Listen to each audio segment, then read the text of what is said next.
Imagine a day when 2 billion people stood still, their eyes fixed on the majestic gates of Buckingham Palace. It was the wedding of the century, the moment Prince William and Catherine Middleton stepped into history. But while the world watched the balcony kiss, a monumental operation was unfolding behind the palace walls. To welcome 1,000 esteemed guests, the royal kitchens embarked on a task of staggering proportions, preparing over 10,000 individual canapés. These were not just mere snacks, they were tiny masterpieces of British tradition, crafted to be eaten in exactly 2 bites. This specific etiquette ensured that every duke, duchess, and head of state could maintain a polite conversation without ever being caught with a mouthful of food. Former royal chef Darren McGrady recalls that the atmosphere was one of absolute, high-pressure precision. He describes the day as a massive operation that started at 6 o'clock in the morning. It was not just about the wedding breakfast itself. The chefs had to look after everyone staying at the palace, meaning 300 staff members also needed to be fed, while the team prepared the most important appetizers in the country. On the silver platters, guests found quintessentially British flavors. There were miniature Cornish pasties, a nod to the Duke of Cornwall, and tiny sausages glazed with local honey and whole-grain mustard. Each piece was measured to ensure perfection, representing the very best of the nation on a single plate. If you still remember where you were when the royal couple made their historic appearance, please share your memories in the comments below. We would love to hear your stories, so please hit the like button and subscribe to join us as we uncover more royal secrets. The logistics of serving 10,000 pieces of food with such elegance is a feat few can imagine. Every tray had to flow out of the kitchen like a wave, ensuring no guest was ever left waiting. Yet, as impressive as 10,000 savory bites may be, they were merely the prelude to the day's true centerpiece. Have you ever wondered how a dessert can become a national monument? Beyond these silver trays sat a sugar-spun architectural marvel, standing 8 tiers high, hidden under hundreds of handmade flowers. What did it take to build the most famous cake in modern history?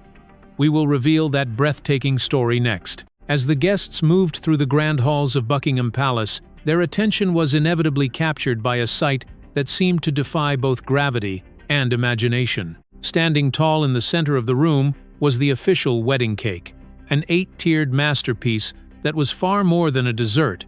It was a sugar-spun monument to British history. To create this marvel, the royal couple turned to luxury cake maker Fiona Cairns, who describes the commission as an honor that brought both immense pride and many sleepless nights. Catherine had a very clear and sophisticated vision for this centerpiece. She didn't want it to be merely ostentatious, she wanted it to tell a story. Fiona recalls how the Duchess-to-be specifically requested that the design incorporate the architectural beauty of Buckingham Palace itself. The team spent hours studying the intricate garlands and the majestic moldings on the ceilings of the picture gallery, later translating those exact patterns into delicate white royal icing. The most breathtaking detail, however, lay in the sheer volume of handmade decorations. Imagine 900 individual flowers, each one meticulously molded by hand from sugar paste. This was a tribute to the Victorian language of flowers, a tradition deeply cherished by the royal family.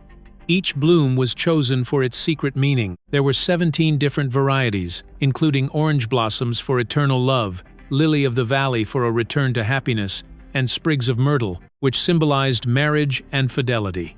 Every petal was thinned out with a tiny cocktail stick to ensure it looked as fragile and natural as a real blossom. The sheer scale of the project was so immense that when the cake was finally assembled, it weighed as much as a full-grown man. Fiona remembers the anxiety of transporting such a fragile treasure, noting that each tier had to be handled with extreme care to prevent the intricate sugarwork from shattering. It was a display of peak British craftsmanship, a grand gesture that satisfied the world's desire for royal splendor. Yet, amidst all this formal elegance and symbolic tradition, there was a quiet, private request that moved the kitchen staff to their core. While the 8-tiered cake represented the crown, Prince William had secretly ordered a second, much humbler cake. It was a choice that broke royal protocol to honor a deeply personal memory of his mother, Princess Diana. What could this simple childhood treat be, and why did it hold such power over a future king? While the towering white cake stood as a symbol of state and tradition, a second, darker, and far more modest creation was quietly making history. Prince William made the surprising decision to break royal protocol by requesting a chocolate biscuit cake as his personal groom's cake. To the casual observer, it might have seemed like a simple choice, but for those who knew the history of the royal kitchens, this cake was a profound vessel of memory. This was the exact treat that William and his brother, Harry, had fallen in love with as young children, often sneaking into the kitchen to help prepare it. Carolyn Robb, who served as a chef to Prince Charles and Princess Diana for 13 years, remembers those days with great fondness. She describes a time when William was just 7 years old and Harry was only 4, scamping into the kitchen with excitement. Carolyn recalls how the young princes loved the hands-on process of breaking the biscuits into chunky pieces. She tells a particularly moving story of how Prince Harry once arrived in her kitchen asking for a treat, only to return minutes later with a small piece of paper. On it, Princess Diana had written in her own hand, "Mummy says, it is okay." Carolyn treasures that note to this day, as it captures the playful and loving spirit of a mother who simply wanted her children to be happy. For the royal wedding in 2011, this humble childhood favorite was elevated to a grand scale. The palace kitchens had to source a staggering 1,700 individual biscuits to create enough for the guests. The recipe remained faithful to the one William loved as a boy, a rich, indulgent mixture of high-quality dark chocolate, butter, and golden syrup, folded over those crunchy, broken tea biscuits. It was finished with a smooth chocolate glaze and served alongside the more formal fruitcake. It was the only item on the menu that truly felt like home, a silent tribute to his mother's memory on the biggest day of his life. Yet, as the celebrations moved from sweets to the formal wedding breakfast, the palette of the day shifted once again. Moving away from the rich indulgence of chocolate, the royal couple chose to showcase the absolute green gold of the British countryside. On the grandest tables in the land, a few humble ingredients were treated with the reverence of crown jewels. Do you know which seasonal vegetable was considered so precious that it dictated the timing of the entire spring menu? We are about to dive into the savory secrets of the royal main course. Beyond the sweetness of the chocolate and fruitcakes, the royal wedding breakfast was designed as a vibrant celebration of the British countryside. In recent decades, royal menus have moved away from the heavy, complex French sauces of the past, embracing a philosophy known as the best of British. This shift was never more apparent than in the selection of the savory dishes for William and Catherine's guests. The stars of this menu were not rare, imported delicacies, but rather two humble yet iconic ingredients: English asparagus and fresh watercress. To the royal family, these are considered green gold, representing the very soul of the nation's agriculture. The selection process for these ingredients was a masterclass in meticulous precision. For a royal event of this magnitude, the chefs do not simply buy what is available. They source the absolute pinnacle of the season's harvest. Every single stalk of asparagus was hand-selected for its color, texture, and size. Imagine the pressure on the kitchen staff as they sorted through thousands of spears to find those with the exact same diameter, ensuring that every plate presented to a guest looked identical and perfect. One of the most talked-about highlights was the miniature asparagus and watercress tartlet. Chef Anna Haw describes these as dainty delights that capture the essence of a British springtime. The chefs created a smooth custard by blending vibrant green watercress with rich, heavy cream and fresh eggs, capturing that signature peppery bite that watercress is famous for. This was then poured into paper-thin, short-crust pastry shells and topped with the tender tips of the hand-picked asparagus. To finish, a sprinkling of nutty Gruyere cheese was added, providing a salty depth that balanced the fresh, earthy sweetness of the vegetables. This choice was a powerful statement of national pride. It showed the world that the finest luxury does not always require gold leaf or exotic spices. Sometimes it is found in the simple perfection of a vegetable grown in local soil and harvested at the precise moment of its peak flavor. However, while the treasures of the earth provided a beautiful foundation, a royal banquet requires a prestigious centerpiece from the deep. As magnificent as these garden greens were, they were merely the companions to a legendary ingredient known as the king of seafood. In the icy, rugged waters off the coast of Cornwall, something truly regal was being prepared for the royal table. Why has this specific ocean treasure been the centerpiece of every major royal wedding for generations?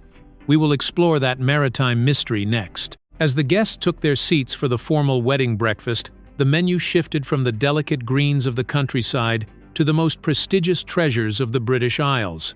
The crown jewel of the main course was the magnificent Cornish lobster, paired with succulent partridge. This combination of sea and forest is a hallmark of high-tier British dining, but it is also one of the most difficult menus to execute for a large crowd. Choosing lobster was not merely a display of wealth, it was a tribute to the late Prince Philip's lifelong passion. The Duke of Edinburgh was a staunch advocate for the British shellfish industry and a champion of sustainable fishing. He famously toured hatcheries and met with local fishermen to ensure that the luxuries served at the palace today would not deplete the oceans of tomorrow. Because of this royal patronage, the lobsters served to William and Catherine's guests carried a story of environmental stewardship. In the kitchen, the technical challenge was immense. Lobster is notoriously temperamental. If it overcooks by even a few seconds, the meat becomes tough and rubbery. To serve hundreds of guests simultaneously, the royal chefs used a precise poaching method, often bathing the lobster in nut-brown butter to lock in its natural sweetness, while maintaining a delicate, almost translucent texture. The partridge, a traditional game bird, added a layer of rustic elegance. It is a bird that requires great skill to roast, as its lean meat can dry out easily. When served together, these two ingredients represented the absolute pinnacle of British gastronomy, a dish that was both very posh, as the chefs say, and deeply rooted in the traditions of the land. The guests were treated to a symphony of flavors, the salty tang of the Cornish sea meeting the earthy, rich notes of the wild woods. Every plate was a testament to the skill of the craftsmen in the kitchen, who had to maintain this level of perfection for over 600 diners in a single sitting. However, the true miracle of the day wasn't just the quality of the ingredients, but the sheer synchronization required to bring them to the table. How do you ensure that the 100th plate of lobster is just as hot and tender as the first? Behind the swinging doors of the kitchen, the staff were not just cooking. They were executing a strategy that looked more like a battlefield maneuver than a dinner service. The secret to this flawless execution lay in a military-style operation involving 21 elite chefs. How did they manage to pull off the impossible without a single mistake? That high-stakes story is what we will uncover next. Behind the majestic stone walls of Buckingham Palace, the serenity of the public ceremony was replaced by the high-stakes adrenaline of a military command center. Led by the royal head chef, a team of 21 elite culinary professionals embarked on an 18-hour marathon that would push their skills to the absolute limit. This was not merely a kitchen service. It was a complex logistical operation. Long before the first guest arrived for the wedding breakfast, the team had already served private breakfast trays to the royal family and provided meals for hundreds of palace staff members, ensuring the entire household functioned like a well-oiled machine. The level of obsession with detail was unparalleled. To ensure that every single one of the 10,000 canapés was identical, chefs utilized rulers to measure the dimensions of the pastry and the precise height of the garnish. This rigorous standard was not born of vanity, but of a centuries-old pursuit of royal perfection. Even the logistics of the wedding cakes were handled with the caution typically reserved for a state secret. Following a tradition of extreme caution, the different tiers of the magnificent cakes were often transported in separate vehicles. This ensured that in the event of an unforeseen accident, the entire masterpiece would not be lost, allowing the team to reconstruct the centerpiece from the remaining parts. As evening approached, the kitchen's focus shifted once again. After the formal state reception, the chefs had to pivot instantly to prepare a more intimate, high-energy dinner for the couple's closest friends. Every dish served from dawn until the final midnight toast had to be flawless, representing the pinnacle of British hospitality. Ultimately, the wedding of William and Catherine served a purpose far greater than a display of luxury. It was a perfect bridge between the heritage of the past and a modern, sustainable future. By honoring Queen Victoria's love for symbolic cakes while championing local farmers and sustainable seas, the couple created a menu that reflected a modern monarchy, rooted in tradition. If you found this deep dive into the hidden world of the royal kitchens fascinating, please subscribe to our channel for more stories from the world's most famous tables. Do not forget to like this video and share it with someone who appreciates the finer details of history. Which of these royal traditions did you find most impressive? Let us know in the comments below. and thank you for watching.